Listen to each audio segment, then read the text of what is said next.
What if the lands we now see as peaceful, modern, and highly developed were once home to some of the most feared warriors in history?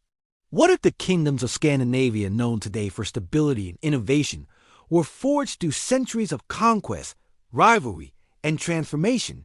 From icy fjords and dense forests emerged powers that would reshape Europe. But how did these scattered tribes become organized kingdoms? And how did those kingdoms evolve into the nations we know today? To understand the rise of Scandinavia, we must go back to a time before kings, before borders, and before nations even existed. Between the 8th and 11th centuries, Scandinavia entered what is now known as the Viking Age, a period defined by exploration, trade, and raiding. Warriors from regions that would later become Norway, Denmark, and Sweden sailed across Europe, reaching as far as the British Isles, the Mediterranean, and even North America. But the Vikings were not just raiders. They were traders, settlers, and navigators who established networks that connected Scandinavia to the wider world. This period laid the foundation for political organization as local chieftains began consolidating power. As Viking activity declined, power in Scandinavia began to centralize, leading to the emergence of early kingdoms.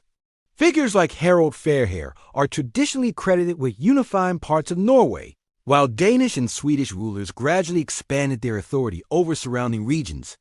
These early kingdoms were not yet fully stable or unified, but they marked a transition from tribal societies to more structured political systems. Kingship became institutionalized, and the idea of territorial rule began to take shape. One of the most significant turning points in Scandinavian history was the spread of Christianity, which gradually replaced traditional Norse beliefs. Conversion was not immediate or uniform, but over time, rulers adopted Christianity to strengthen ties with the rest of Europe and legitimize their authority. Church institutions played a key role in administration, education, and cultural development, helping to integrate Scandinavian kingdoms into the broader European framework.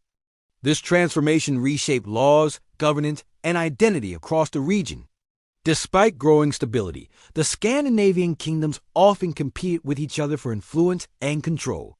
Conflicts between Denmark, Norway, and Sweden were frequent, as rulers sought to expand their territories and assert dominance in the region. These rivalries were not only military, but also political, involving alliances, marriages, and shifting power dynamics. The region remained interconnected but far from unified. In 1397, a major political shift occurred with the creation of the Kalmar Union, which brought Denmark, Norway, and Sweden under a single monarch.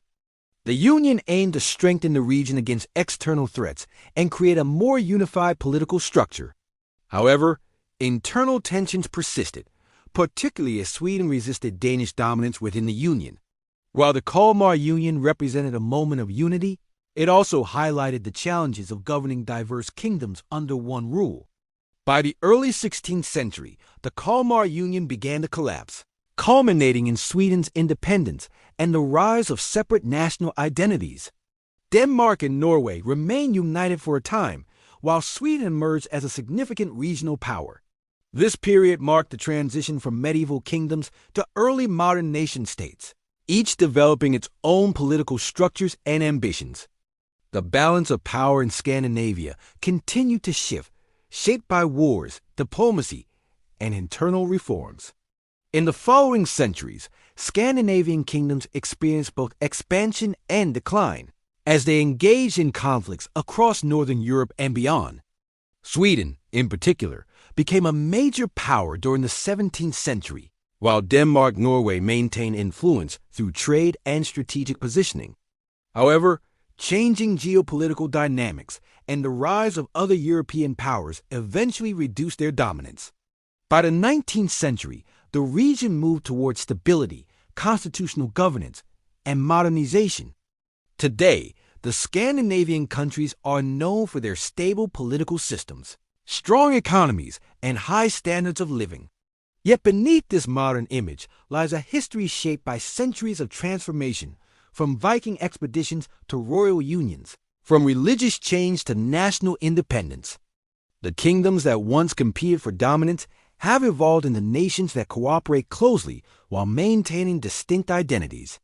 The history of the Scandinavian kingdoms is not a simple story of rise or fall. It is a story of adaptation, of how societies evolve, reorganize, and redefine themselves over time. From scattered tribes to unified kingdoms, from conflict to cooperation, Scandinavia's past continues to shape its present. So when we look at modern Scandinavia today, are we seeing the end of its history, or just the latest chapter in a much longer story?